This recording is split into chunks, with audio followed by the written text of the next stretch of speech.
Bismillahirrahmanirrahim. Assalamualaikum warahmatullahi wabarakatuh. Teman-teman ruang pencerah dimanapun Anda berada, sekarang saya sedang berada dalam perjalanan menuju sebuah tempat wisata yang diklaim sebagai Petilasan Prabu Siliwangi yang berlokasi di Desa Pajajar, Kecamatan Rajagaluh, Kabupaten Majalengka. Di tempat tersebut biasanya ramai dikunjungi oleh pengunjung, entah hanya sekadar untuk berekreasi, menikmati pemandangan dan kesejukan udaranya, ataupun ada maksud lain. Ikuti terus liputan saya, jangan lupa like, share, dan subscribe channel ini. Terima kasih.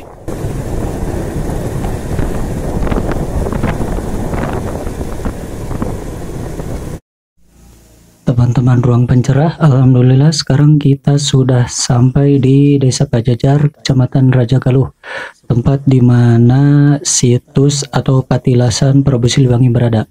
Nah, seperti yang kita lihat di depan kita terdapat sebatang pohon beringin yang cukup besar, dan entah kenapa batangnya dibungkus menggunakan kain putih. Entah ada filosofi apa atau keyakinan apa ya. Adapun situs atau Petilasan Prabu Siliwanginya ke arah kanan. Nah, seperti yang kita semua lihat, ada mobil putih ke arah sana. Tetap di channel Ruang Pencerah yang insya Allah akan selalu berusaha memberikan pencerahan untuk Anda semua.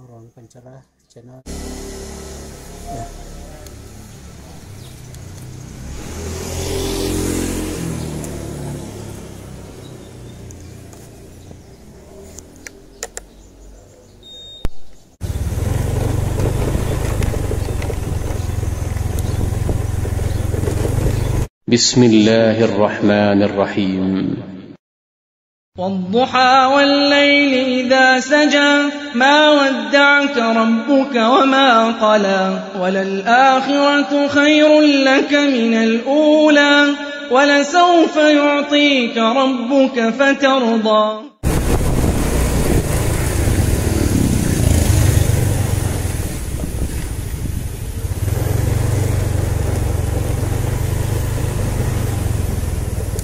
Paling mana? Paling dia. Oh, tiasa cana kalur. Oh, teman-teman ruang pencerah, beginilah situasi di kawasan Petilasan Prabu Siliwangi Pajajar Rajagaluh. Bisa kita lihat tempatnya masih sangat asri, di mana ekosistem tampak terjaga. Pepohonan tinggi menjulang, daun-daunnya hijau dan rindang, rupa-rupa suara binatang, entah burung-burung maupun serangga seperti tonggeret bisa kita dengar.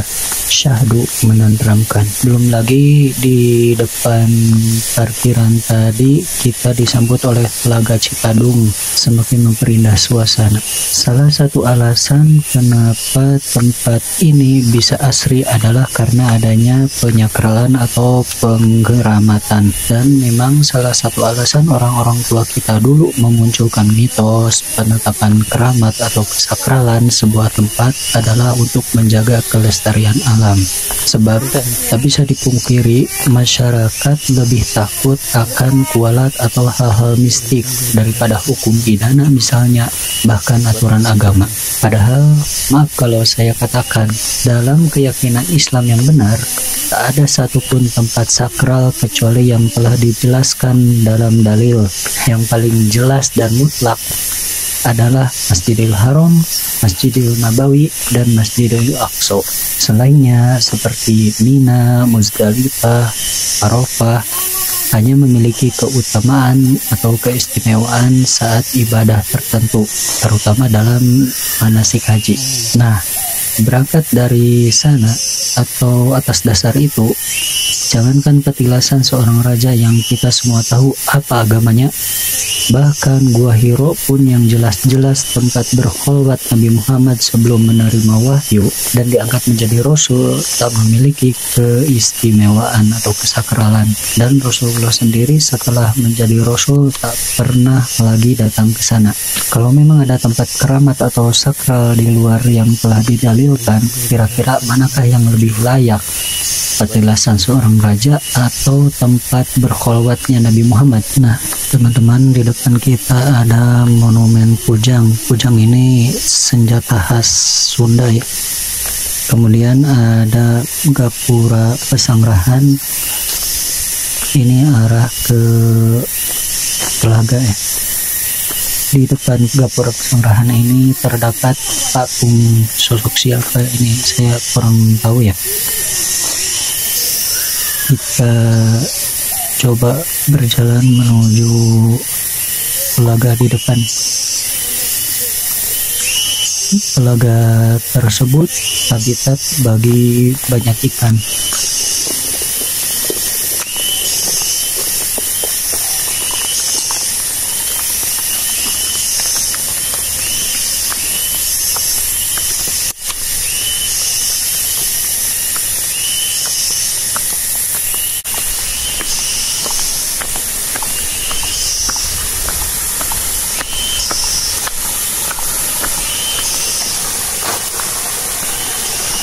Oh, rupanya di sini banyak nila, baharo gitu ya, masher, kemudian ada juga siro. Siro itu jenis, oh iya, airnya sangat jernih. Kalau saya tidak salah, ini mengalir dari salah satu dari telaga yang disakralkan di tempat ini. Kita menuju Pesanggrahan Prabu Siliwangi saja ya teman-teman. Barangkali di sana ada sesepuh yang bisa ditanyai mengenai tempat ini supaya informasinya lebih valid dan solid. Syukur-syukur kalau kita bisa bertemu dengan kuncennya.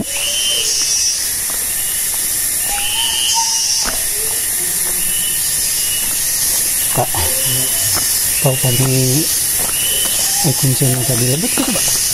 Iya. Yang beda naros tentang golongan dia ya, berarti kak kuncen gitu? Iya kuncen. Mau ngawagal gitu? Mau.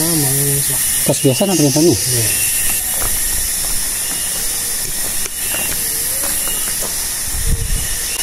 Oh, kan nganggo iya pengintasnya, nganggo ikat ya, kan ya?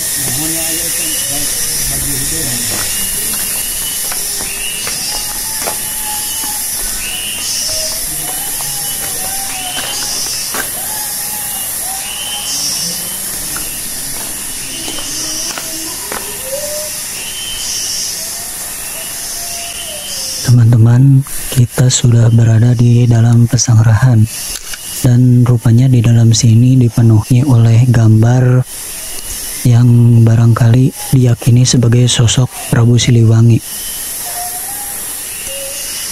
Di sini pun ternyata ada yang jualan aksesoris dan kaos rupa-rupa gelang serta batu cincinnya. Oh, benar-benar khas. Ada gambar harimau dan sebagainya.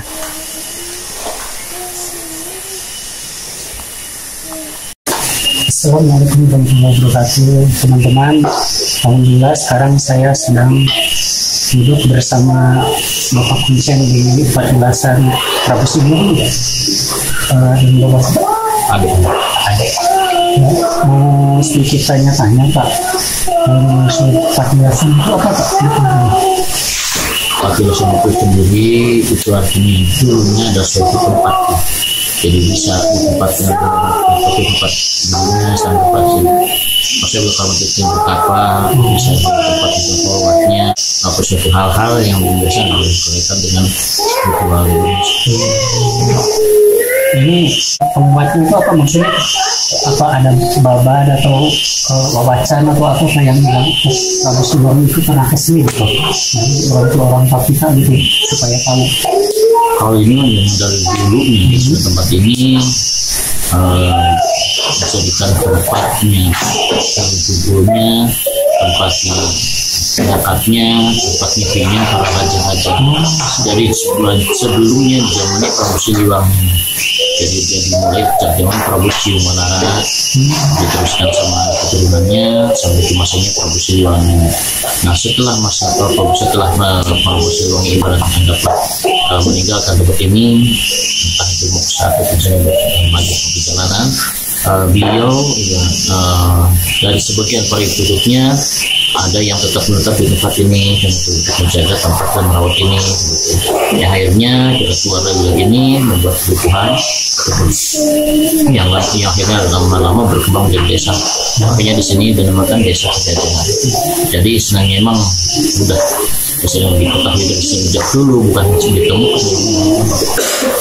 Obrolan berlanjut perihal telaga yang ada di Patilasan ini, dan Pak Kuncen Ade menjelaskan bahwa Patilasan ini dilengkapi oleh 2 telaga yang diantaranya satu bernama Sanghyang Talaga Pancuran yang merupakan tempat mandinya para raja dahulu, dan satu lagi bernama Sanghyang Talaga Emas yang merupakan tempat mandinya para putri raja.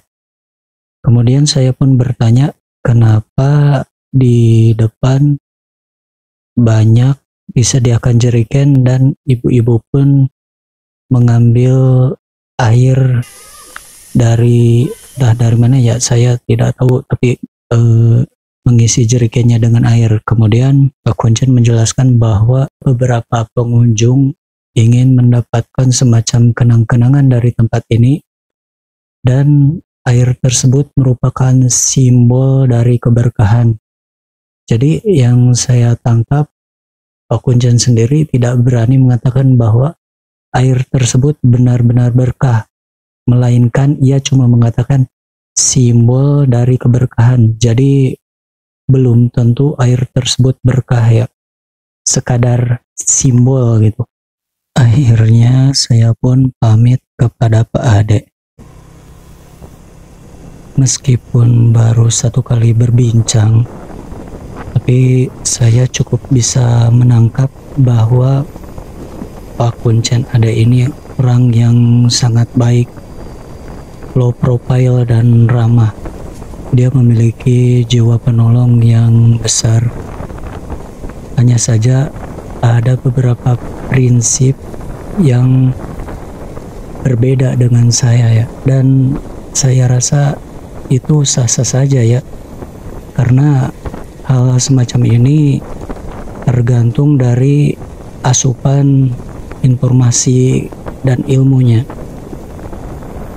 Pak Ade dengan orang-orang yang sepemahaman silakan jalankan pemahamannya. Adapun saya, ya maaf ya, sebagai seorang muslim yang mendapatkan pemahaman yang berbeda pun, jika mengacu kepada Al-Quran, saya berkewajiban untuk saling mewasiati terhadap saudara-saudara saya sesama muslim. Jadi untuk teman-teman ruang pencerah yang saya cintai karena Allah, mengunjungi tempat-tempat yang dianggap keramat atau seperti tadi ya, spesifiknya adalah Patilasan, raja-raja terdahulu, sebetulnya itu boleh-boleh saja, asalkan di dalam hati kita tidak ada itikad atau tidak ada keyakinan bahwa tempat tersebut memiliki keistimewaan, memiliki barokah atau keunggulan, atau lebih cepat dan lebih dekat terhadap pengabulan doa apabila kita berdoa di sana. Nah itu tidak boleh ya, seperti itu. Jadi semua tempat di dalam Islam, kecuali yang diberitahu melalui dalil seperti yang telah tadi disampaikan, Masjidil Haram, Masjidil Aqsa, dan Masjid Nabawi, semuanya sama saja, kecuali 3 masjid tadi ya memiliki keutamaan. Kemudian ada juga tempat seperti Muzdalifah, kemudian Mina dan Arafah yang memiliki juga keutamaan apabila kita sedang melaksanakan ibadah haji. Nah, seperti itu.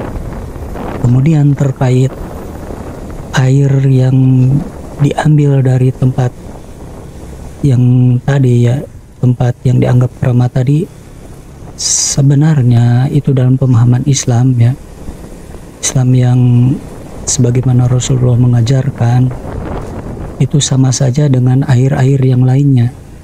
Satu-satunya air yang istimewa di dalam Islam adalah air Zam-Zam, dan itu memang sudah terbukti, sudah ada riset atau penelitian ilmiahnya, tidak terbantah, kandungannya jauh lebih baik, dan memang itu tidak bisa dilogikakan ya, itu melebihi dari air biasa, itu sudah terbukti dan memang sudah ada dalilnya.